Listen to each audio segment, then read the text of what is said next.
নমস্কার বন্ধুরা, আজকে আমি আপনাদের সাথে শেয়ার করব খুবই টেস্টি চানা মশলার রেসিপি। আর যেটা খেতে খুবই টেস্টি লাগে আর তার সাথে বানানোও খুব সহজ। আপনারা কি কোনোদিন এইভাবে কালো চানার রেসিপি ট্রাই করে দেখেছেন? আর যদি না বানিয়ে থাকেন তাহলে অবশ্যই একবার এইভাবে ট্রাই করে দেখবেন, আশা করি আপনাদের খুবই ভালো লাগবে। আর এটা খেতে খুবই টেস্টি হয়, আপনারা যদি একবার এইভাবে বানিয়ে খান দেখবেন আপনারা বারবার এইভাবে বানিয়ে খাবেন। তাহলে চলুন বন্ধুরা, শুরু করা যাক। আর আজকের এই টেস্টি রেসিপিটা বানানোর জন্য আমি কালো ছোলাকে সারা রাত ভিজিয়ে রেখেছিলাম। আর যদি আপনার রাতে না ভিজিয়ে রাখেন তাহলে কমসে কম 7 থেকে 8 ঘন্টা নিশ্চয়ই ভিজিয়ে রাখবেন, কারণ চানাটা যত ভালো মতো ভিজবে তত সুন্দর টেস্ট হবে আর তত সুন্দর আমাদের তরকারিটাও রেডি হবে। আর কালো ছোলাটাকে আমি ভালো করে 2-3 বার জল দিয়ে পরিষ্কার করে নিয়েছি। আর জল দিয়ে ধুয়ে নেবার পরে এখানে একটা প্রেশার কুকার নেব, আর তার মধ্যে আমাদের ভিজিয়ে রাখা ছোলাটাকে পুরো অ্যাড করে দেবো। আর এখন আমরা ছোলার মধ্যে অ্যাড করে দেবো 1.5 গ্লাস মতো জল। আর চানাটা যাতে ভালো মতো ডুবে 2 ইঞ্চি মতো উপর থাকে এরকম আমাদের জলটা অ্যাড করতে হবে। আর এখন এর মধ্যে অ্যাড করে দেবো কিছু গোটা মশলা। নিয়েছি একটা তেজপাতা, 1 টুকরো দারচিনি আর 2টো এলাচ। আর এখন আমি এর মধ্যে অ্যাড করে দিচ্ছি 1/2 চামচ মতো নুন। আর নুন দেবার পরে এখন আমরা প্রেশার কুকারে ঢাকনাটা লাগিয়ে নেবো। আর এখন আমরা কুকারটাকে নিয়ে ছোলাটা সেদ্ধ করার জন্য এটাকে আমরা গ্যাস স্টোভের উপর বসিয়ে দেবো। আর আমি গ্যাসের ফ্লেমটাকে মিডিয়ামে করে প্রায় 4টে সিটি দিয়ে নিয়েছি, কারণ আমাদের কালো চানাটা সেদ্ধ হতে একটু বেশি সময় লাগে। 4টে সিটি হওয়ার পরে আর কুকারের যে প্রেশারটা পুরো যখন রিলিজ হয়ে যাবে তখনই আমি প্রেশার কুকারের ঢাকনাটা খুলে নেবো। আর এখন আমরা ছোলাটাকে একবার হাত দিয়ে চেক করে নেবো। আর এখানে দেখুন বন্ধুরা, ছোলাটা খুব ভালো মতো আমার সেদ্ধ হয়ে গেছে।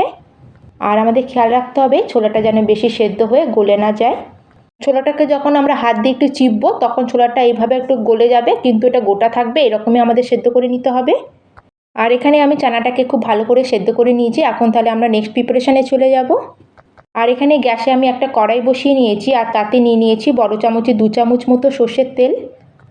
আর তেলটা গরম হয়ে গেলে এখন এর মধ্যে অ্যাড করে দিচ্ছি আমি 1/2 চামচ মতো গোটা জিরে। আর জিরেটাকে প্রথমে খুব ভালো করে আমি তেলের মধ্যে একটু ফ্রাই হতে দেবো।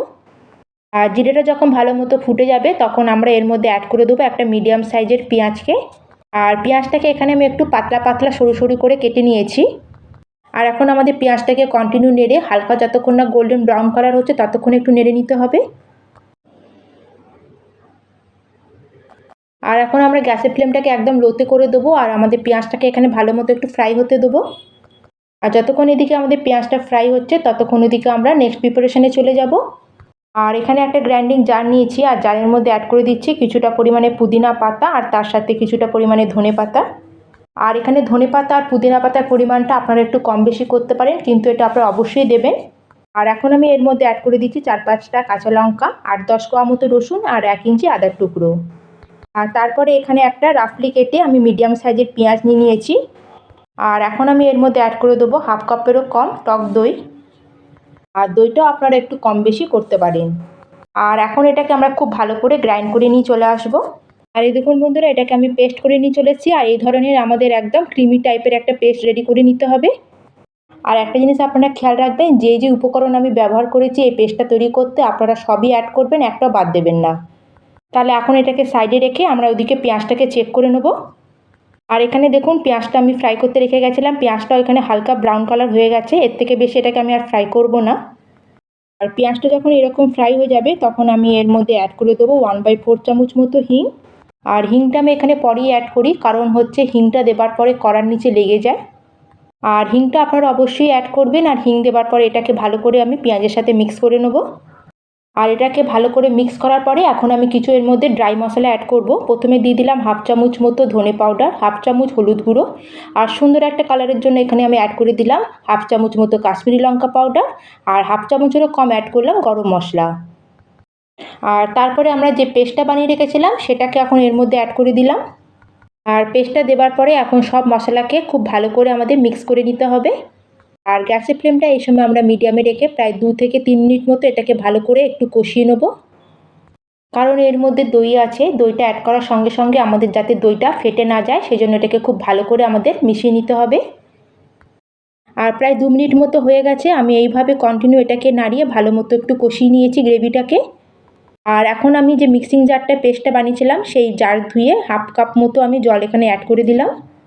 আর জলটা অ্যাড করার পরে আমরা গ্রেভির সাথে খুব ভালো করে আবার সব কিছুকে মিক্স করে নেব।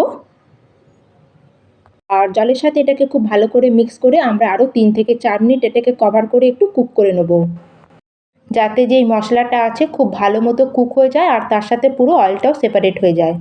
কারণ যত ভালো করে আমরা মশলাটাকে কষিয়ে নেবো তত ভালো আমাদের রান্নার টেস্টটা হবে। আর প্রায় 4 মিনিট পরে আমি কভারটা সরিয়ে আপনাদের দেখাচ্ছি। দেখুন কত সুন্দর এখানে মশলাটা কষে গেছে আর তার সাথে পুরো অয়েলটাও সেপারেট হয়ে গেছে। আর এটাকে আবার সব কিছুর সাথে ভালো করে একবার মিশিয়ে নেব।